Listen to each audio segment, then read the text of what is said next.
abides with us still, and with all who will trust and obey. Trust and obey, for there's no other way to be happy in Jesus but to trust and obey.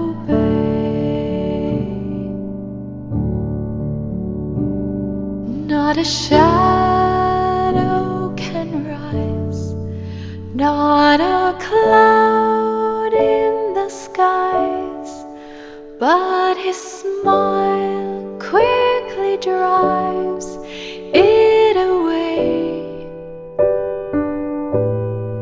Not a doubt nor a fear, not a sigh nor a tear can abide while we trust and obey.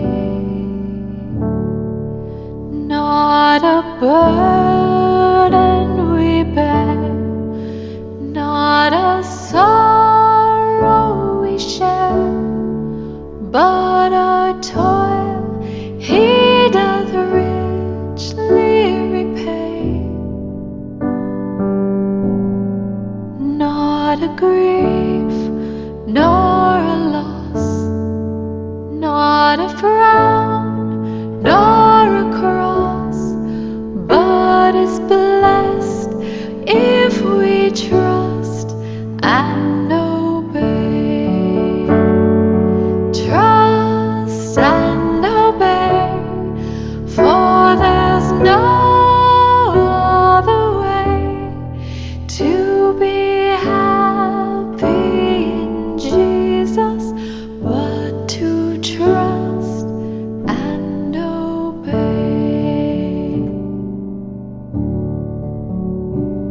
But we never can prove the delights of his love until all on the altar we lay.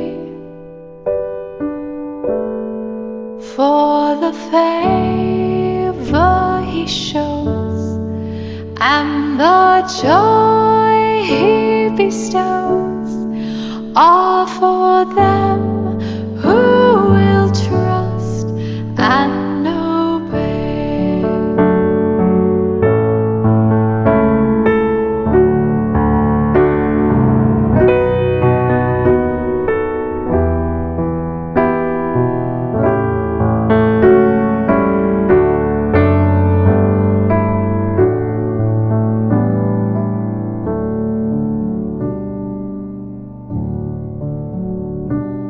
Then in fellowship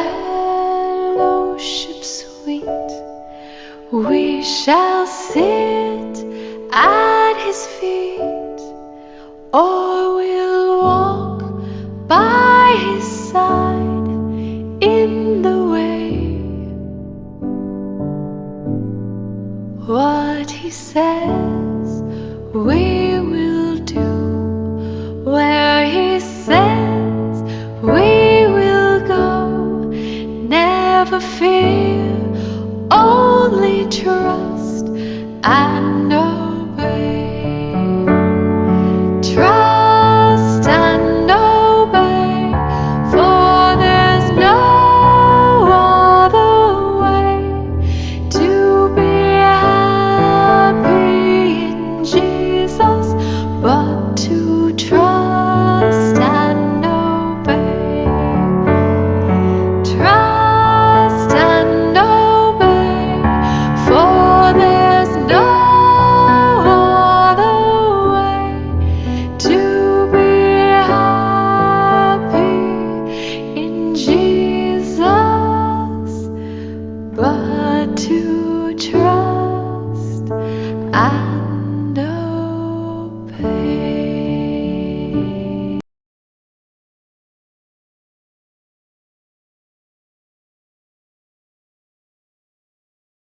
Nasusulat, hindi lamang may nabubuhay ang tao, kundi sa bawat salita na nanggagaling sa bibig ng Diyos. So kayo po muli ay nakatunghay sa serye ng thematic sermon of the Bible. So we have 66 books of the Bible. We have 39 books in the Old Testament and 27 books sa New Testament. Atin pong i-recite ang sumasampalataya. Sabay-sabay po nating bikasin ang sumasampalataya.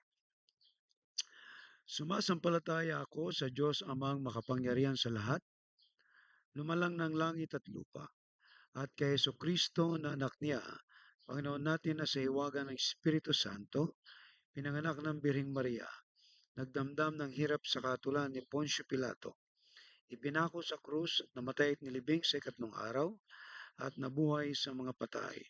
Umakit sa langit at umupo sa kanan ng Diyos amang makapangyarihan sa lahat. Doon nagmumula na paparito upang humukom sa mga buhay at mga patay. Sinasampalatayanan ko ang Espiritu Santo, ang banal na iglesyang laganap, ang pagkakaisa ng mga banal at kapatawaran ng mga kasalanan, ang kabuhayan ng katawan at ang buhay na walang hanggan. Siya nawa. Ang 10 utos. Huwag kang magkakaroon ng ibang Diyos sa harap ko. Huwag kang gagawa para sa iyo ng larawang inanyuan. Huwag mong babanggitin ang pangalan ng Panginoong mong Diyos sa walang kabuluhan. Alalahanin mo ang araw ng Sabat upang ipangilin. Igalang mo ang iyong ama at ang iyong ina. Huwag kang papatay. Huwag kang mangangalunya. Huwag kang magnanakaw. Huwag kang magbibintang sa iyong kapwa. At huwag mong iimbutin ang anumang bagay ng iyong kapwa.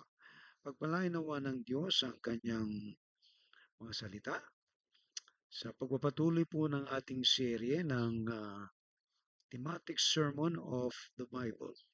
So sa thematic sermon of the Bible ay kinukuha po natin ang tema sa bawat aklat ng Biblia. At ito pong mga aklat na to ay natalakay na po natin ang the law o ang mga kautusan mula Genesis, Exodus, Leviticus, Numbers, and Deuteronomy. At ngayon po ay nasa kasaysayan tayo o history. Natalakay po natin ang Joshua, Judges, Ruth, 1 Samuel, and now we're going to tackle 2 Samuel. Okay? So kung kayo po ay may Biblia ay pwede po kayo makibuklat sa akin sa aklat ng 2 Samuel chapter 7 verse 16. So ito po yung pinakatema ng aklat ng ikalawang Samuel.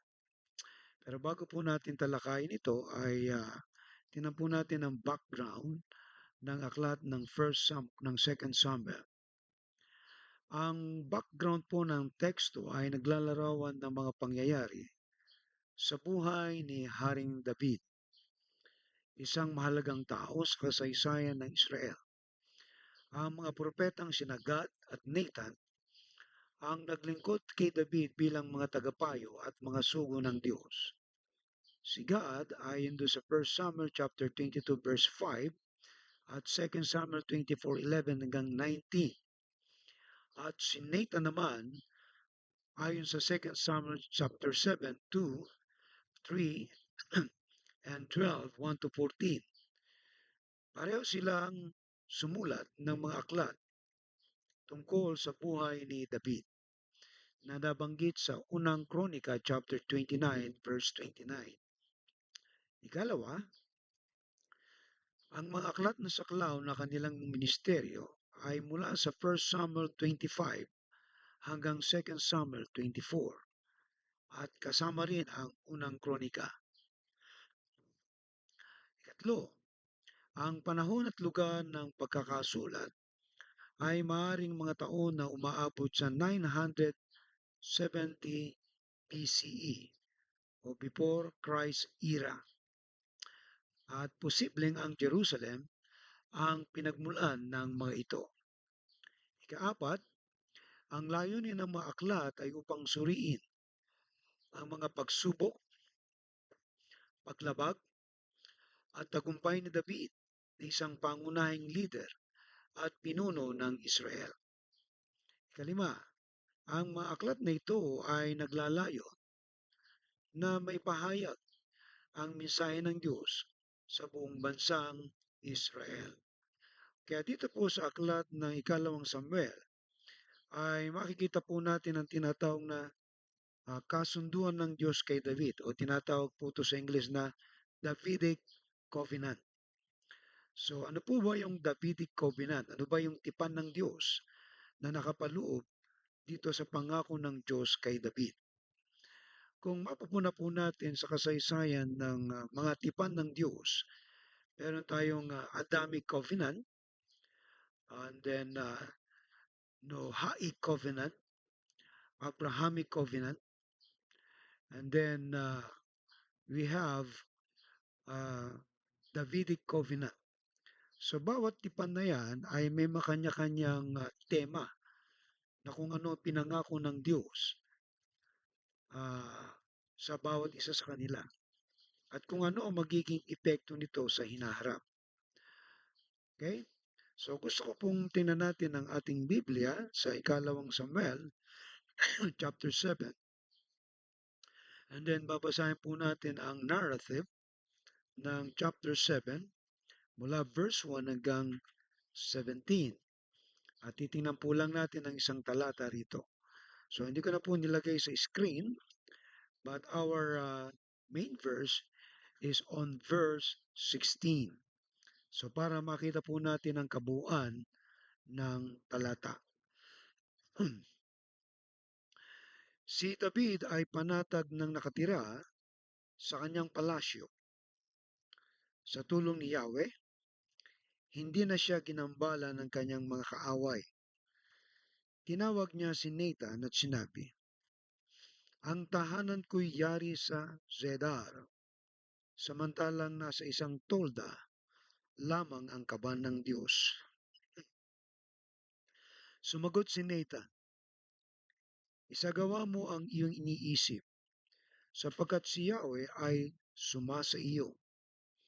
Ngunit ng gabi ring iyon, sinabi ni Yahweh kay Nathan, "Pumunta ka kay David na aking lingkod at sabihin mo, ipagtatayo mo ba ako ng tahanan?"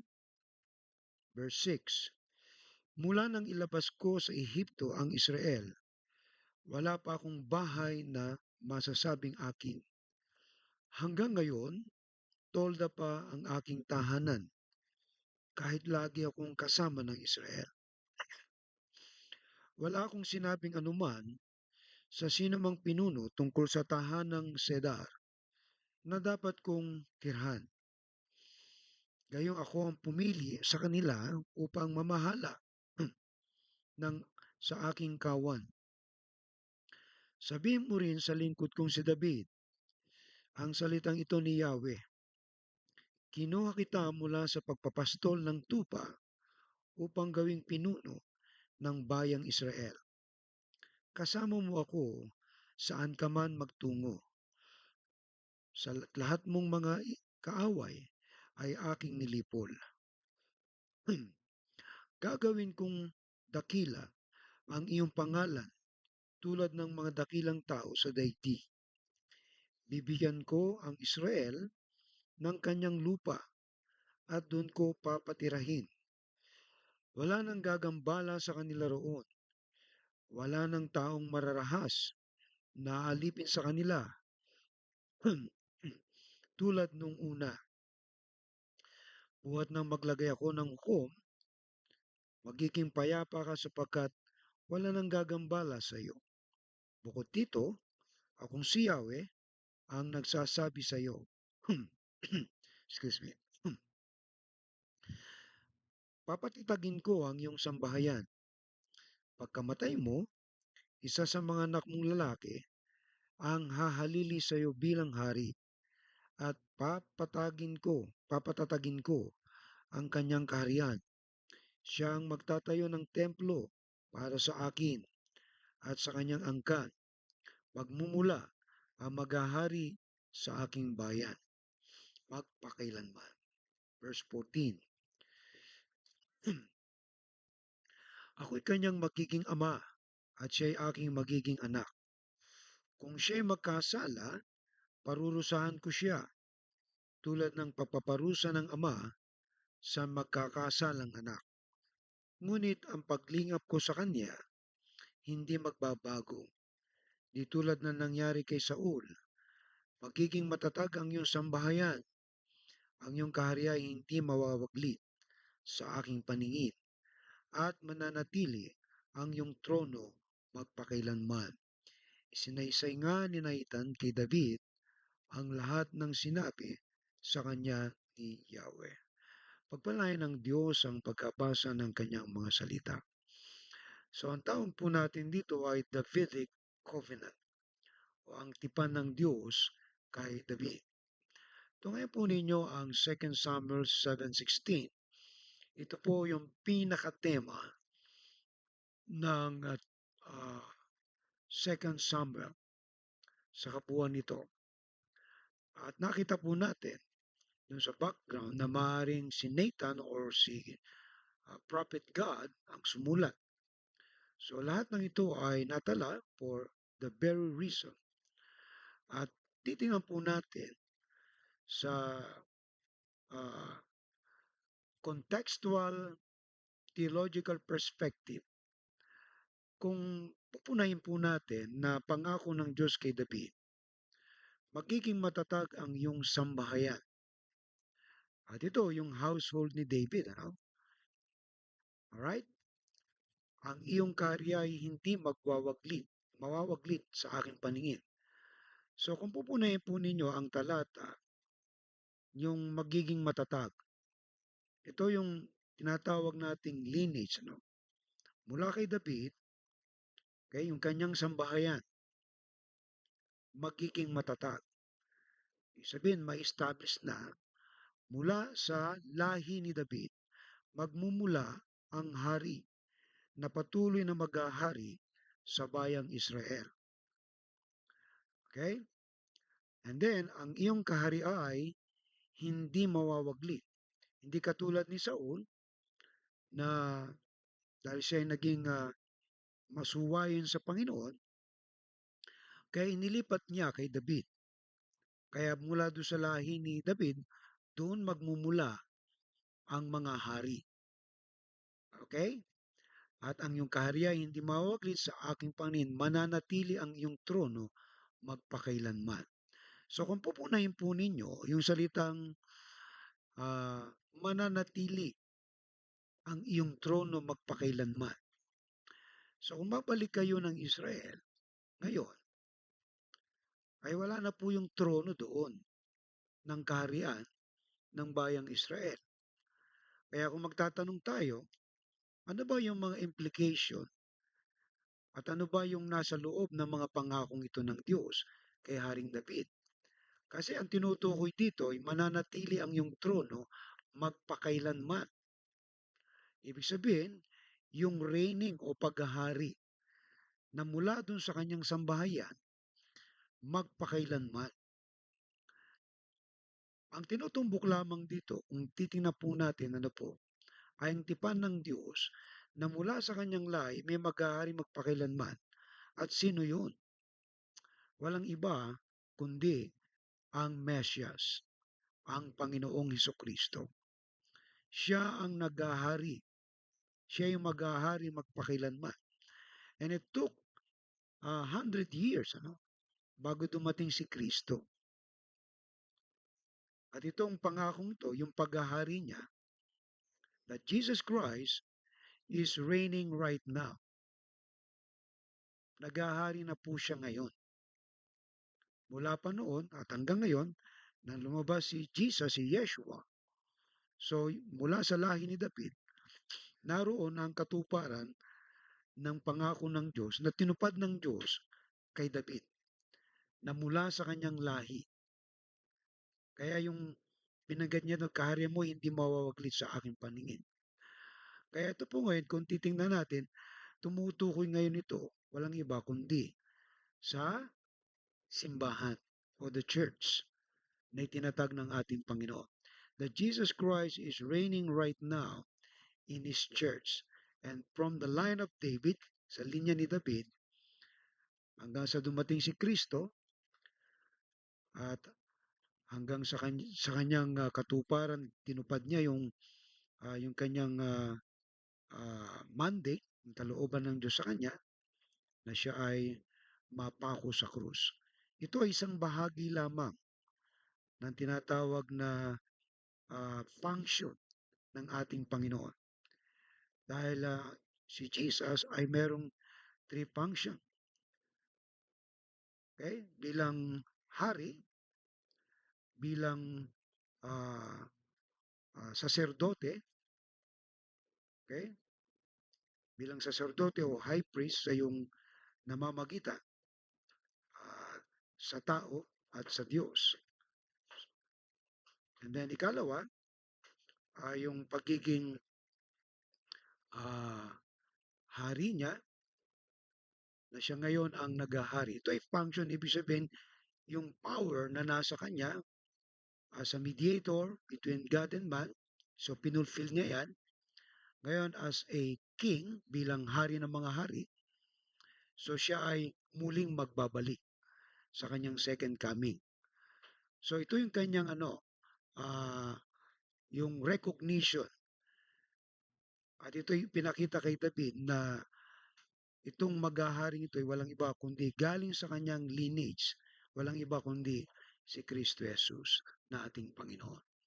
Dahil nabanggit dito, mananatili ang iyong trono magpakailanman. Okay? So ito po yung portion lang na to na gusto kong makita po lang natin yung talatang yan dito sa 2 Samuel. Okay, ano po yung highlight ng ating message sa gabing ito? Ang pangako ng Diyos sa 2 Samuel 7:16 ay nagbibigay sa atin ng lakas, pag-asa at katiyakan sa ating mga buhay. Sa harap ng mga pagsubok at hamon, tayo ay makakaasa ng ating sambahayan ay matatag. Ang kaharian ng Diyos ay hindi mawawala at ang kanyang trono ay mananatiling nakatayo magpakailanman. And this is the highlight of 2 Samuel 7:16. Okay, pamagatan po natin to ang matatag na sambahayan, isang pangako ng Diyos.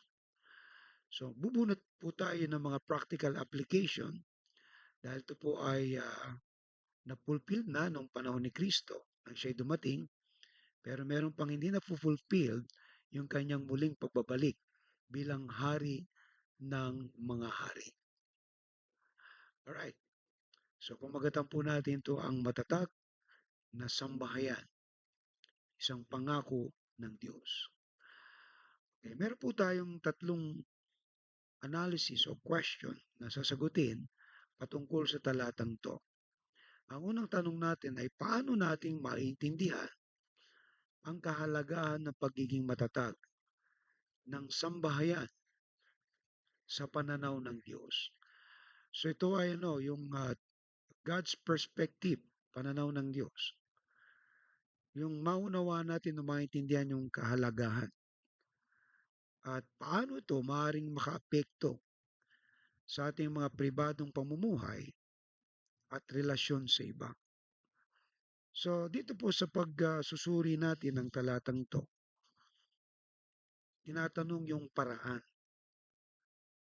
Maintindihan po natin ang kahalagahan nito, yung pagiging matatag na sambahayan, sa pamamagitan ng pagmamahal at pangangalaga. Okay? So when we say yung love and care sa isang sambahayan ay napakahalaga. Kaya kung titingnan po ninyo kung paano na pinangalagaan ng Diyos yung sambahayan ni David hanggang sa dumating nga ang kapanganakan ng ating Panginoon. At ikalawa, sa pamamagitan ng uh, pagtitiwala at pagsunod sa kanyang mga utos. So yung tanong po na paano ito maaaring makaapekto sa ating pribadong pamumuhay? Ito ay mangyayari sa pamamagitan ng ating pagtitiwala at higit sa lahat yung pagsunod natin sa kanyang mga utos. So kung ito ay nag-e-exist sa isang sambahayan, ay makikita natin ang pagtatag nito. Dahil may pangako ang Diyos na isang pangako ng matatag na sambahayan. Pero ang application to spiritually, tumutukoy talaga ito sa ah, pagtatag ng kanyang iglesia o kanyang church na itinatag ng ating Panginoon. Dahil siya yung naghahari dito, siya ang Panginoon nito, at siya ang nagbayad ng o tumubos dito bilang isang sambahayan. Tayo bilang miyembro ng sambahayan, kung ano man ang ating ah, lahi na kinabibilangan, when we believe, when we trust Jesus Christ, bahagi tayo ng household. At ang household na yan ay walang iba kundi ang church. Okay? So nagiging matatag ang sambahayan pag merong pagmamahal at pangangalaga. At walang nangangalaga niya at nagmamahal kundi ang ating Panginoong Kristo. And doon, yung epekto nito ay nagkakaroon tayo ng pagtitiwala. At ganoon din naman yung pagsunod sa kanyang mga utos. Okay? So ikalawa, ano po bang ibig sabihin ng pahayag na ang kaharian ay hindi mawawaglit sa aking paningin? Kanina nabanggit nga natin, kasi wala nang wala nang Kingdom of Israel. Sa Israel, kung pupunta kayo ngayon doon, ano po, wala nang kumbaga trono. Pag sinabi natin kaharian, may nasasakupan yan. So ito ay napakalawak na usapin, ano po. Kasi ang tinutukoy dito ay ngayon, walang iba kundi ang church. Hindi mawawaglit sa aking paningin. Ito yung household of God ngayon. Pero yung tanong natin, ano ba yung ibig sabihin pa ng kaharian ay hindi mawawaglit sa aking paningin sa konteksto ng Diyos bilang pangunahing hari? At paano natin ito maunawaan at may papakita sa ating mga buhay bilang mga tagasunod niya? Okay? Ang sagot po natin dun sa yung ibig sabihin ng hindi mawawaglit, ito yung yung katatagan at permanenteng kaharian ng Diyos sa kabila ng mga pagbabago at pagsubok sa mundo. Okay? So ito po yung sagot diyan. Hindi na mawawaglit yan. Ibig sabihin, matatag at permanenteng kaharian. The kingdom of God ay walang iba kundi ang church, ang simbahan. Kaya kung tayo ay nasa church, kabilang tayo sa kaharian ng Diyos. Dahil naghahari si Kristo sa kanyang simbahan. Amen. Okay? And then paano natin ito maunawaan at may papakita sa ating mga po bilang mga tagasunod niya? Okay? May papakita natin ang pananampalataya at pagtitiwala sa Diyos sa gitna ng mga hamon sa ating buhay. Okay? So ito lamang yun yung ating pwedeng may pakita na tayo ay nananampalataya, na tayo nagtitiwala sa Diyos na si Kristo ang ipinadala ng Diyos para sa atin. Dahil siya nagmula kay David at ngayon, natupad na niya yan at yung pangako na forever yung kanyang paghahari, walang katapusan. Lahat ng mga kingdom ngayon, mga nawala na, natapos na. Kaya hindi po literal kingdom yung sinasabi. Yan ay spiritual kingdom. Walang iba kundi ang church na itinatag ng Panginoon. Amen. Okay? So yan po ibig sabihin ng kaharian na hindi mawawaglit sa aking paningin. Yung kanyang church, yung kanyang ecclesia, yung kanyang pinili, kanyang mga hinirang. Kaya kung titingnan natin, ang kingdom of David, yan ay ang tawag natin diyan ay shadow ng kingdom, spiritual kingdom na merong namumuno, naghahari, may liderato. Sa kingdom of Jesus Christ naman, ang church, si Jesus ang naghahari. Okay? At bilang hari ng mga hari, sabi nga natin, na siya yung muling magbabalik, yung sa second coming. At ito ang hinihintay na lamang natin na and then everything will be eternal na kasi dumating na ang hari ng mga hari. Alright? Ikatlo, paano nating may papaliwanag ang kahalagahan ng pagpapanatili ng trono ni Haring David sa kabila ng mga pagsubok at pagbabago sa kanyang kaharian? Ano po ang implikasyon nito sa ating pananampalataya at relasyon sa Diyos? So, ito, nagtatanong na naman po tayo ng paraan. Yung may papaliwanag natin yung pananatili ng trono ni Haring David. Kasi yung trono ni David, we go back mga around 970 BCE, nung panahon ni David, ay tapos na eh. So, paano magiging forever yung trono niya? Tapos na yung kanyang period. So, ang forever na tinutukoy dyan, okay? Sabi nga natin ay sa kabila ng mga pagsubok at pagbabago sa kanyang kaharian. Mula nung maghari siya, pinalitan siya ni Solomon, 40 years na naghari si David. At kumbaga, inihanda niya ang kaharian. So, nang maghari si Solomon, halos wala nang kaaway si David. Lahat ng mga nasa palibot na bansa ay naging alay.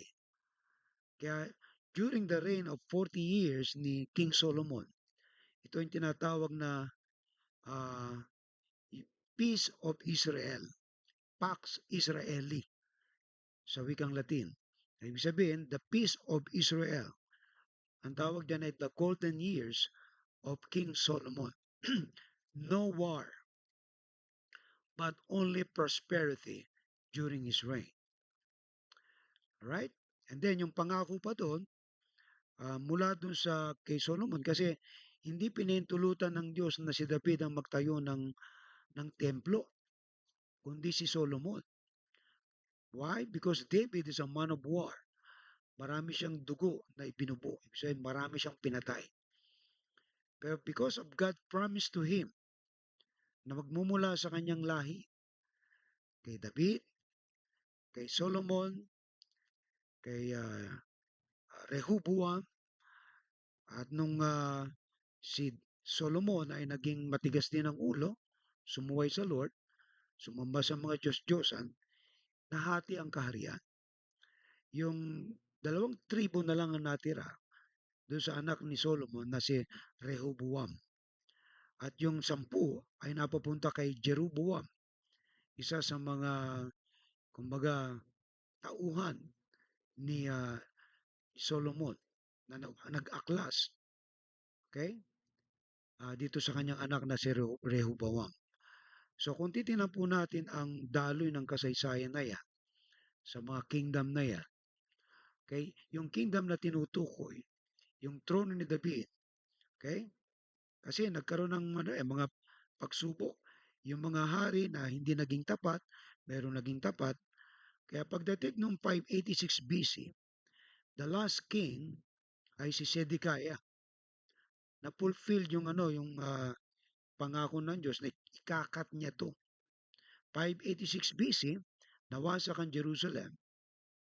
Right? At nawala na rin yung templo. At yung kanilang kaharian, nawala na rin. Dahil nasakop na sila ng Babylonian, then Persian, then Macedonian, and then Romans. So sa history, makikita natin talagang grabe ang pagsubok at pagbabago ng kanyang kaharian. Ay tanong natin, ano ba yung implication nito sa ating pananampalataya at relasyon sa Diyos? Alright? So, ito po ay nagbibigay ng katiyakan at lakas sa ating pananampalataya at nagtuturo sa atin na manalig sa Diyos sa lahat ng oras at sa lahat ng mga kalagayan ng ating buhay.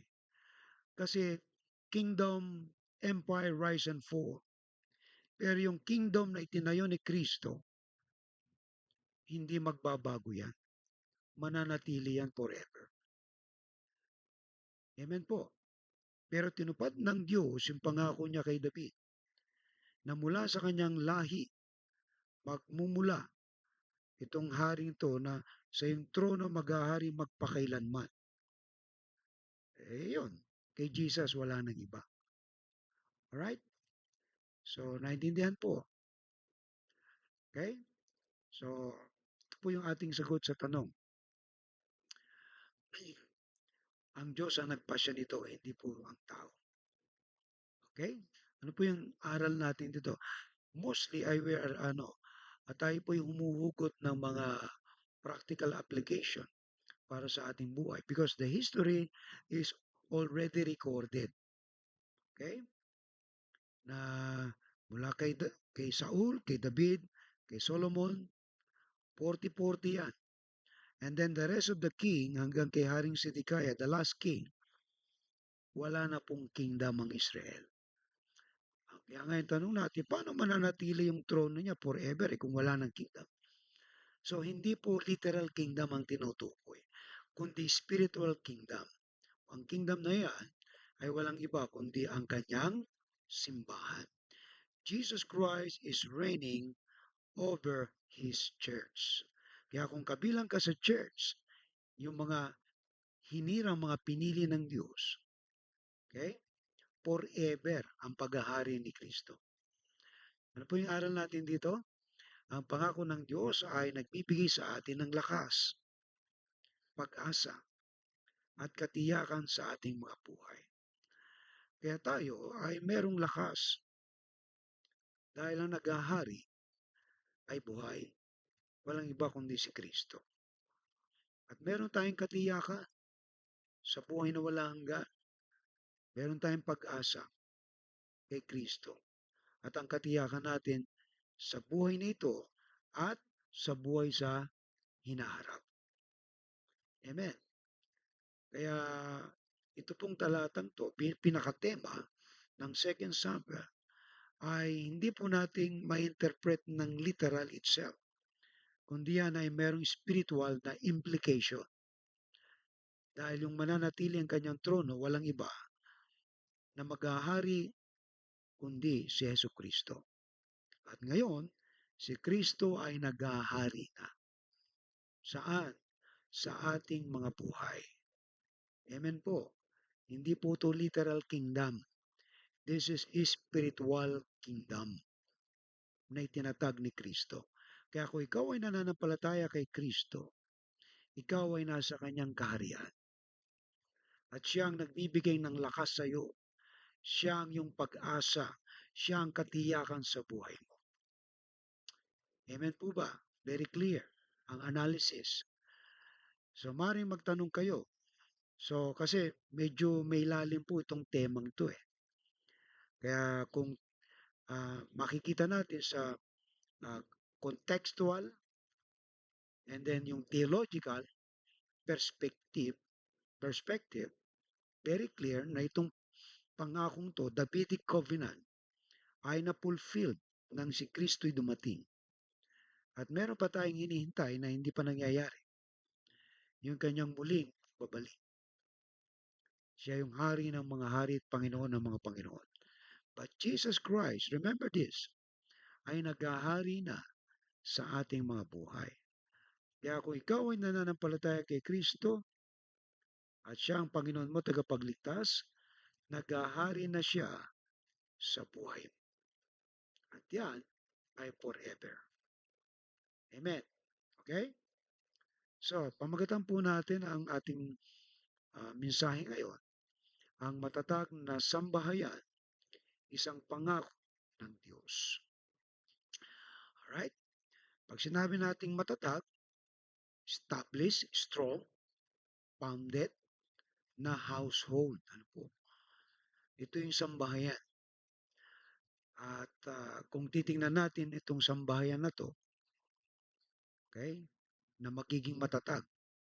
Forever kasi yung tipan ng Diyos kay David. Okay? At tayo kabilang dito sa sambahayan ito.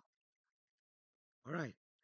Sa ating teksto, binibigyang diin ng Diyos na ang ating sambahayan ay magiging matatag. Right? At ang kanyang kaharian ay hindi mawawala sa kanyang paningin. Ipinapahayag din niya na mananatili ang kanyang trono magpakailanman. So nasaan ngayon ang trono ng Diyos? Right? His throne is in our hearts. Nasa puso na natin ang kanyang trono.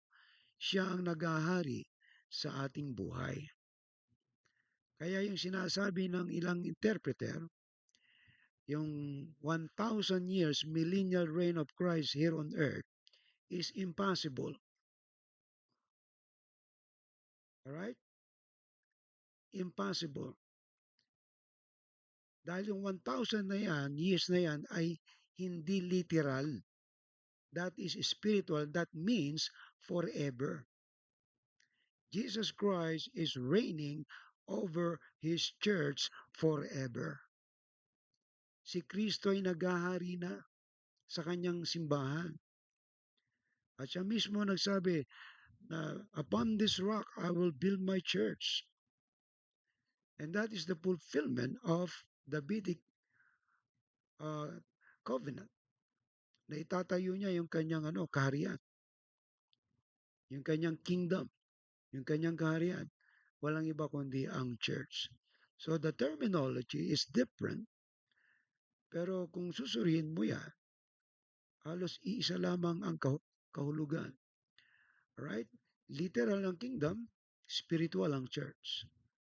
And this is the reality. Ito ang katotohanan.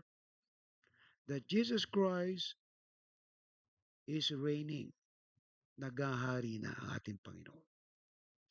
Okay? So ito po yung mga ilang principle natin makukuha. Ang tanong, ano nga ba yung kahalagahan ng pangakong ito para sa ating mga buhay?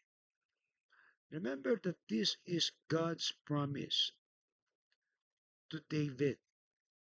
Okay? And who is David? Siya po'y hari ng Israel. For 40 years, makikita po natin yung background ni David kung paano siya naging hari. Pero dahil pinili siya ng Diyos, wala tayong question dyan. Dahil ang Diyos ang pumipili. Okay? Ang tanong, ano nga ba yung kahalagahan ng pangakong ito? Already, number one, ang papalakas ng pamilyang Kristiyano. Okay? Pamilyang Kristiyano. Ang pangako ng Diyos ng isang matatag na sambahayan ay nagbibigay sa atin ng inspirasyon at lakas na panatilihin ang pagkakaisa at pagmamahalan sa ating mga pamilya. Tingnan niyo po yung ah, pangako ng Diyos. Matatag na sambahayan. Tayo po'y nagkakaroon ng matatag na sambahayan at nagbibigay ng inspirasyon at lakas na panatili ng pagkakaisa, pagmamahalan sa ating pamilya. Dahil ang nangako na tayo'y magiging matatag ang ating pamilya, ang ating sambahayan. At tayo binibigyan ng inspirasyon nito na ang ating pamilya ay lumakas, tumatag, hindi magkawatak-watak, hindi magkahiwa-hiwalay dahil sa pangakong ito ng Diyos kay David. So bilang application na po ito sa atin. Kaya ikalawa, sa pamamagitan ng pagtitiwala at pagsunod sa mga aral ng Diyos, maaari nating palakasin ang ating mga relasyon sa loob ng tahanan. Alam niyo mga kapatid, kung ang bawat miyembro ng pamilya ay nagtitiwala at sumusunod sa mga aral ng Diyos, magiging malakas ang relasyon sa loob ng tahanan na nagiging tanglaw at halimbawa sa iba.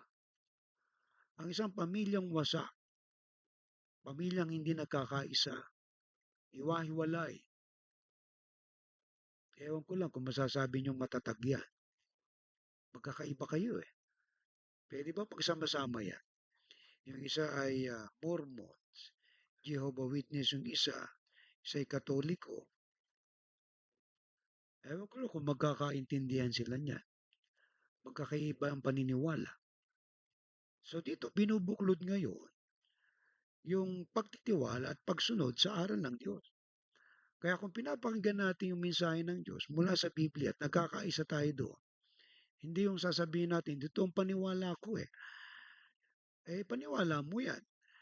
Pero yung ating pinaniniwalaan na si Kristo lang talaga ang Panginoon na tagapagligtas na ating kailangan na paglingkuran at sambahin. Amen.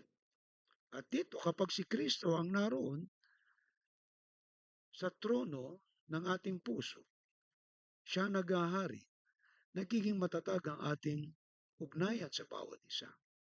Kasi isang Panginoon ang sinusunod natin eh. Isang paniniwala. Amen.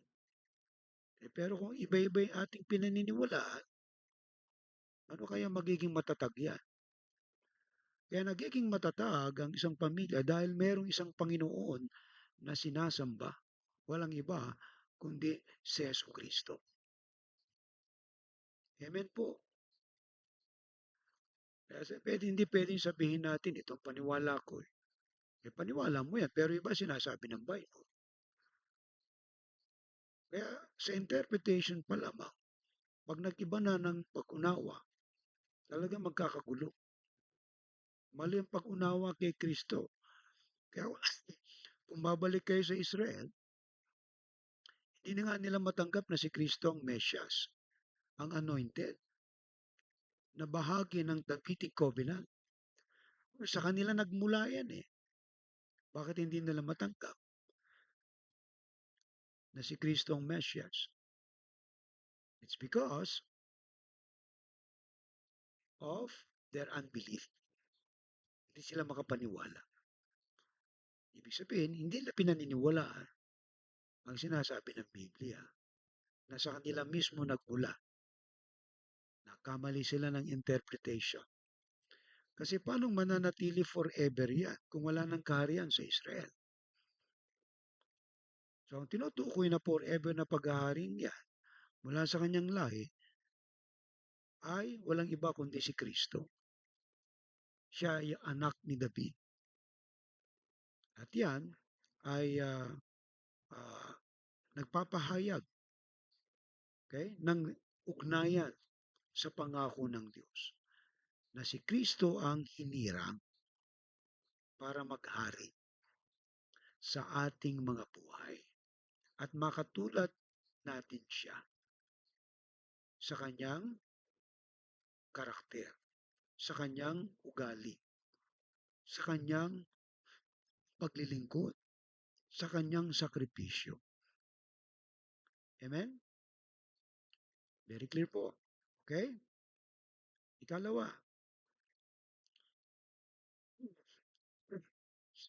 pagtitiwala sa soberanya ng Diyos. Tingnan niyo po yung pagtitiwala. When you say pagtitiwala, inilagay na po natin ng lubos at buo doon sa soberanya. Pag sinabing soberanya, yung God is in control of everything. Walang papasok at walang lalabas na hindi niya alam. When we say sovereign o soberanya, ibig sabihin, siya ang nakasasakop ng lahat. Okay. Yung pangako na hindi mawawala, ang kaharian ng Diyos sa kanyang paningin, ay nagpapakita ng kanyang kapangyarihan. Sabi doon, hindi mawawaglit sa kanyang paningin eh. Nangangahulugan na siya ay nagpapakita ng kapangyarihan na kontrolin ang paghahari. Okay? Nagpapakita ng kanyang kapangyarihan at soberanya sa lahat ng mga pangyayari sa buhay. Right? So ito yung paghahari ng ating Panginoon. That Jesus Christ is in control of His kingdom. He is in control of His church. Kaya tayo ay sumusunod lang sa ating Panginoon. Hindi tayo ang may-ari ng simbahan. Tayo ay kabilang ng kanyang simbahan. Tayo ay kabilang ng kanyang church. Tayo ay kabilang ng kanyang kingdom. At ang kingdom na yan, na pinaghaharian niya, walang iba kundi ang puso mo, ang buhay mo. Okay? Kaya kung tatanggapin mo siya na siya ang Panginoon, tagapagligtas, you are ready and willing to accept His power, His sovereign over your life. Yung pagiging soberanya niya na siya may control sa buhay mo. Ito ay nagbibigay sa atin ng katiyakan na kahit ano pa man ang mangyari, ang Diyos ay naghahari at may control sa lahat ng bagay. Pag sinabing ano pa man ang mangyari, ibig sabihin, magkaroon man ng anumang uri ng sigalot sa mundo, bagyo, digmaan, tagutom, at iba pang mga kalamidad o pagbagsak ng mga kaharian, empire, o pagbabago ng mga liderato, everything na mangyayari. Okay? So tayo mayroong katiyakan na ang Diyos ang naghahari sa atin. Right? Bagamat tayo narito sa Pilipinas, we are under the law of the Philippines. Right? The President has no control over us. It is God who has the control over our lives. Kaya nga yung mga nakikristo, nasa ilalim ng kanyang kapangyarihan, siya naghahari sa kanila. Kahit man saan lupalop ng mundo naroon sila, kapag si Kristo ay nasa buhay nila, okay? Si Kristo naghahari. Hindi lang yon. Ang Diyos ang naghahari at may control sa lahat ng bagay. Kaya hindi po natin pwedeng questionin ang sovereignty ng God, yung kanyang pagiging soberanya. Lahat ay nangyayari na may kapahintulutan ng Diyos. Right? Siya may control dyan. At alam niya ang kanyang ginagawa. Kung mangyayari man, mga bagay na hindi natin kayang kontrolin, yung pagputok ng digmaan sa pagitan ng Pilipinas at China, posible. O yung maagang kamatayan ng isang tao. Meron akong kapitbahay dito sa Ibiza. Napakabata pa na kumbaga, titingnan natin, maliliit pa yung mga anak niya. Pero yun, kinuha na ng Lord. Ay wala tayong control dahil ang Diyos ang nagpapasya. But we have a part doon sa nangyayari sa ating buhay. Right? But God is in control of everything. Ito yung nagbibigay sa atin ng kalakasan ng loob na harapin ang anumang hamon at magpatuloy sa paglilingkod sa Kanya. So, ibig sabihin nito na kung titingnan natin puntos yung pagtitiwala, baga, pagtiwalaan mo yung mga desisyon ng Diyos. Kumbaga, unahin muna natin yung kanyang kalooban. Lahat ng bagay, idadagdag na lang. Pagka nawalan ka ng tiwala dun sa kapangyarihan ng Diyos, sa soberanya niya, doon na nagkakawindang-windang ang ating buhay. Tandaan nyo to mga kapatid, anuman ang hamon, anuman ang problema mo, anuman pinagdadaanan mo, magpatuloy ka lang sa paglilingkod sa Kanya. Kasi at the end, ang mga nagpapatuloy, sila ang nagtatagumpay. Kaya nga mga kapatid, hindi natin pwedeng, kumbaga sabihin natin, parang napaka-unfair. The rich is getting richer. The poor is getting poorer. Amen po. Yung mga mayaman lalong yumayaman, yung mga mahirap lalong naghihirap. Alright? Na ngayon nakakilala ka sa Diyos, nakilala mo si Kristo. But remember this, kung unahin mo ang kanyang kaharian at ang katwiran, lahat ng bagay dadagdag na lang sa iyo. Kaya ang hamon sa atin ngayon, magpatuloy. Medyo nahihirapan ka ngayon kasi ang ating environment, nagbabago ang ang nature. Sobrang init, right? Maaaring hindi ka makapagtrabaho. Ang kalusugan mo ay apektado. Okay? Dumating sa punto ng buhay ko na para bang nahihirapan akong huminga at magsalita. Pero I tried my best.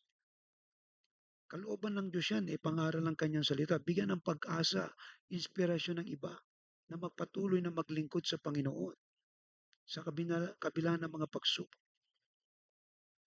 God is sovereign. Magtiwala tayo sa soberanya ng Diyos. Alam niya ang nangyayari sa buhay mo. Kung ano man ang kailangan mo, alam ng Diyos yan. Kung ano man ang pinagdadaanan mo, alam ng Diyos yan. Alam ng Diyos ang mga problema mo. Alam ng Diyos ang mga utang mo. Alam ng Diyos ang lahat ng bagay na yan. He is in control of them. Pero ito lang ang sinasabi ng Biblia sa atin, unahin muna natin ang kanyang kaharian. Ibig sabihin, pag binigyan natin ng priority ang Diyos, kahit sa paggising mo sa umaga, nananalangin ka, nagbabasa ka ng Bible, hindi mo alam kung may isasaing ka, pero inuna mo pa rin ang Diyos, may magbabago. Ang Diyos ay tapat sa kanyang pangako. Kaya nga sovereign siya. Yung mga ibon nga hindi nagtatanim pero kumakain sila araw-araw. Tayo pa kaya? Mga kapatid, huwag nating alisin yung pagtitiwala sa soberanya ng Diyos. Dahil siya may control ng lahat. Huwag mong i-manipulate ang mga bagay. Masasaktan ka. Let God, hayaan mong Diyos. Pinapahintulutan kanyang dumaan sa dilim, dumaan ka dyan.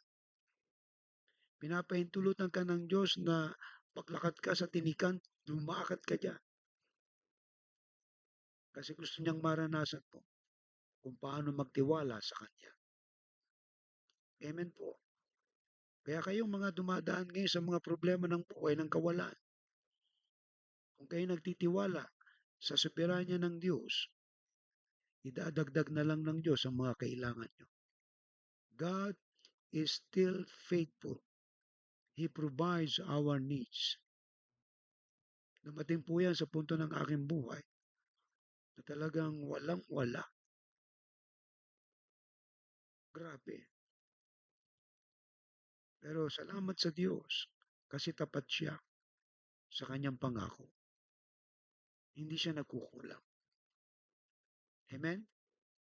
Ikatlo, ang pagpapanatili sa pananampalataya at paglilingkod. Ito pong ikatlong ito, ano po?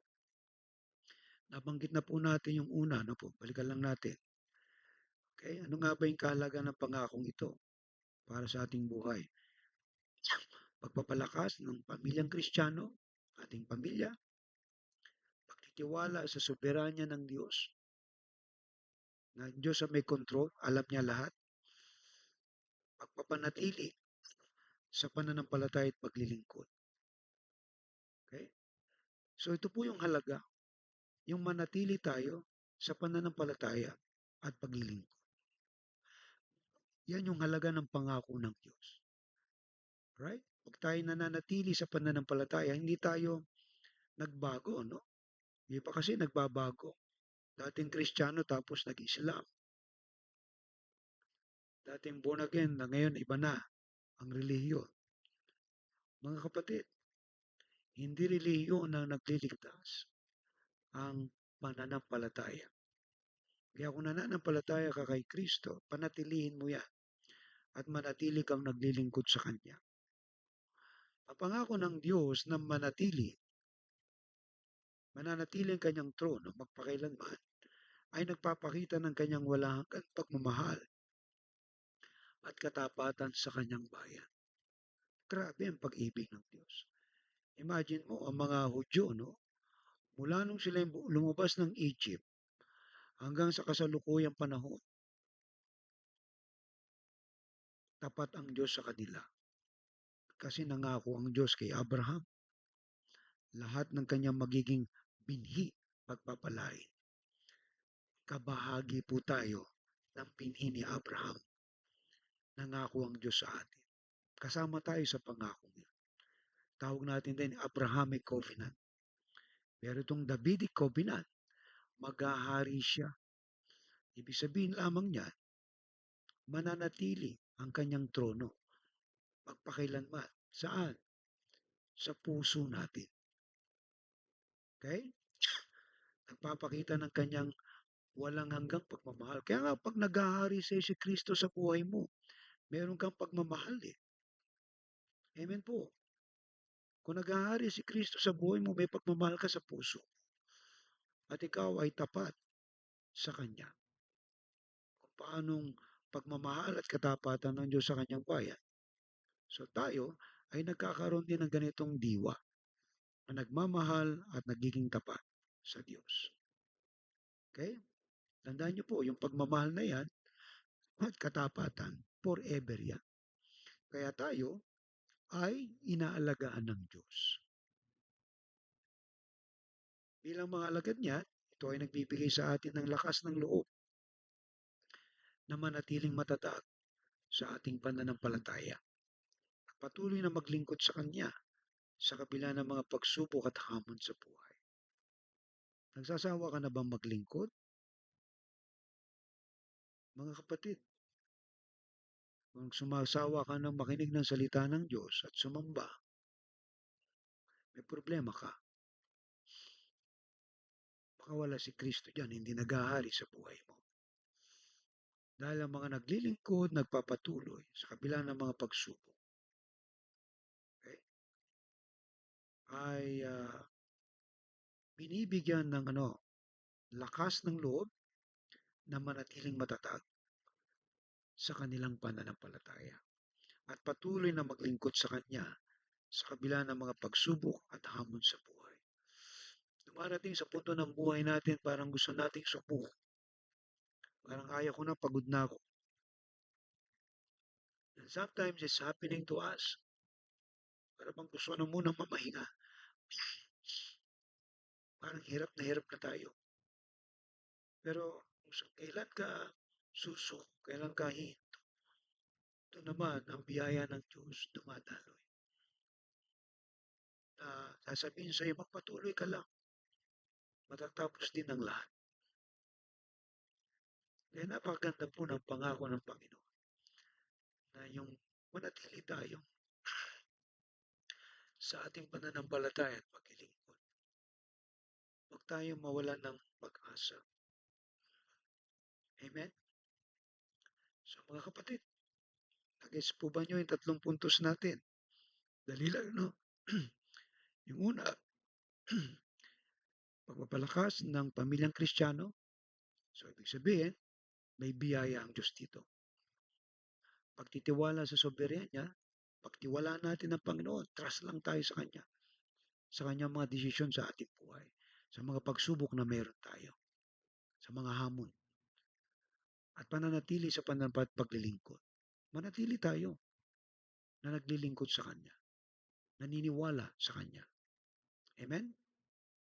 So, ang conclusion natin dito, sa pamamagitan ng pananampalataya at pagtitiwala sa Diyos, tayo ay maaaring magpatuloy sa ating mga buhay na may pag-asa at siguradong ang ating sambahayan ay matatag. Nagigets niyo po, ang ating sambahayan ay matatag kapag tayo ay nagtitiwala sa Diyos. Right? Ang kanyang kaharian ay hindi mawawala at ang kanyang trono ay mananatiling nakatayo magpakailanman. We are now the temple of the Holy Spirit, and Jesus Christ is in our hearts now. He was enthroned in our hearts. Naghahari na siya sa buhay natin. Ang hamon natin ngayon, kaya ba nating palakasin ang ating sambahayan? Amen. Kaya ba nating magtiwala sa Diyos? Kaya ba nating manatiling naglilingkod? Mga kapatid, ang lahat mong ito'y hamon sa atin kung paano natin palalakasin ang pagmamahal ng Diyos, pangangalaga niya nasa atin. Kaya pwede siyang lumakas. Ang ating pagtitiwala sa Kanya. He's in control. Kung may mga problema ka sa buhay, pinapahintulutan ng Diyos na maranasan mo yan kasi may plano siya para sa iyo. Gusto kanyang tumatag. Gusto kanyang lumakas. Pag nalampasan mo yan, pagpapala ang kapalit niya. Kaya ba nating manatiling naglilingkod? Kahit na iniisip natin na nahihirapan tayo. Pero tandaan natin, sa ating pananatili, paglilingkod, pananampalataya, ginagantimpalaan ng Diyos yan. Kaya nga, isang pangako ang matatag na sambahayan. Pangako ito ng Diyos sa atin.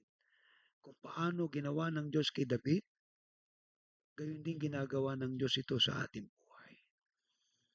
Kaya ngayong gabi, kung kayo po ay nakikinig at meron kayong natutunan, mapalad kayo. Sapagkat ang inyong sambahayan ay lalakas. Ibig sabihin, pagpapalain ng Lord. Amen. At kung nagtitiwala ka sa Diyos, Panginoon, kung ano man nangyayari sa inyong pamilya ngayon, huwag kayong mawalan ng pag-asa. Okay? Manatili kayong naglilingkod sa Panginoon. Dahil ang Diyos ang nagsimula nito sa atin. Siya rin ang magwawakas nito. Tandaan natin, anumang mga hamon at pagsubok ng ating buhay,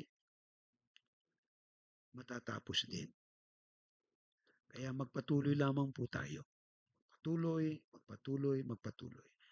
Patuloy na magtiwala sa Diyos. Magpatuloy na maniwala sa Diyos. Magpatuloy na maglingkod sa Diyos. Lahat yan tuloy-tuloy lang. Tayo hinahamon ng mga kahinaan, mga pagsubok. Tandaan natin na pagtagumpayan ni Kristo ang lahat ng yan. Alright? Tayo po'y manalangin. At ating pong idalangin ang ating mga sarili. Kung tayo ay nangihina, kailangan natin ng kalakasan. Ang kalakasan na yan ay nasa ating Panginoon. Na si Kristo ang naghahari na sa ating buhay. Amen po. Let us pray. Dakila namin Diyos, maraming salamat po sa iyo, Panginoon, sa gabing ito. Alam namin, O Diyos, na Ikaw ang nasa trono ng aming buhay, ng aming puso. Doon ay nakaluklok ka. Nais namin na Ikaw po ang patuloy na maghari sa aming mga buhay. Salamat sa mga hamon, mga pagsubok, na hinayaan mo kaming dumaan doon, O Diyos, sa gusto mo na kami magtiwala sa iyong mga desisyon, sa mga plano mo sa aming buhay. Meron kang plano, Panginoon, na mas mabuti sa aming mga plano. Kaya kami, Panginoon, ay patuloy na nagtitiwala at patuloy na maglilingkod sa iyo, O Diyos. Dinadalangin po namin ang aming mga kapatid na nakatunghay ngayon, na nawain maunawaan nila ang matatag na sambahayan, isang pangako na kami, Panginoon, ay palalakasin, na kami ay magtitiwala sa iyong pagpapasya, na kami ay uh, patuloy mananatili sa aming pananampalataya at paglilingkod. Salamat po, O Diyos. At aming dalangin ang aming mga kapatid na samahan mo po sila, Panginoon. Pagpalain ang kanilang mga hanap buhay. Tulungan mo sila, Panginoon. Dalangin po namin ang mga gawain mo, O Diyos. Patuloy mong patatagin, palakasin, Panginoon. Dalangin po namin ang bawat isa na nakatunghay ngayon, Panginoon. Ang kanilang mga kahilingan ay iyong tugunin. Kanang karaingan, Panginoon, ay pong tugunin, O Diyos. Dinadalangin po namin ang lahat na pagpalain mo po, Panginoon, ang bawat isa. Sa pangalan ni Jesus. Amen and Amen. Okay? God bless you po mga kapatid. So kung kayo po ay napagpala, ay pwede po kayong magbigay ng inyong tithes and offering sa aking GCash number 099181333334. So it's a voluntary, and then may the Lord bless you and compound you your tithes and offering. All right? So sa ating pong okay, announcement po pala tayo. Yung pong ating seminar sa April 20 ay mamumove because our one of our speakers is not available during that day. So imumove po natin ng May, and I will give a further announcement with regard to seminar na po. So ni-announce ko na po rin to sa Montalban. So they understand now. We move the seminar by May. Pero Pastor, paano po yung swimming? Ewan ko kung gusto pa ninyong ituloy yan. Pero yung ating youth camp sa June, sigurado po yan. Ito lamang pong swimming medyo ah, malaking katanungan. Kaya yung 40, nahihirapan tayong abutin eh. Kaya baka magsayang na naman tayo ng ng effort dyan. So kung gusto nyo mag-swimming, mabuti dito na lang kayo mag-swimming sa San Mateo. Pero yung pong swimming pool dyan, yung 9 waves, kaya lang medyo mahal ang bayad. Nasa around 300 yata. Okay? But sa akin, I prepared na you go on your own outing na mag-swimming kayo kung gusto nyo mag-swimming. Pero yung ating youth camp, tutuloy na po natin yan sa June. So magpa-register na kayo yung mga sasama, and then kailangan na yan within this month para sigurado na yung mga pupunta. Meron ng bus yan na naka-assign. Alright? So yan po ang ating mga announcement. And then ang ating pong worship service next Sunday ay face to face. Let's also pray for our sponsor and then our place. Panalangin po natin na the Lord will grant us a place, a better place for improvement of our worship service and even ng ating mga members. Okay? Okay? Let's pray. Only yung kalooban ng Diyos lagi. God is sovereign. Alam niya ang nangyayari sa lahat. Okay? Pag-pray po natin yan. Alright. So sa pangwakas natin panalangin, awitin po natin ang ating doxology.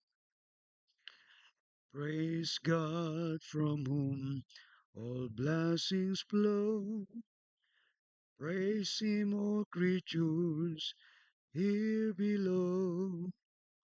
Praise Him above, ye heavenly hosts.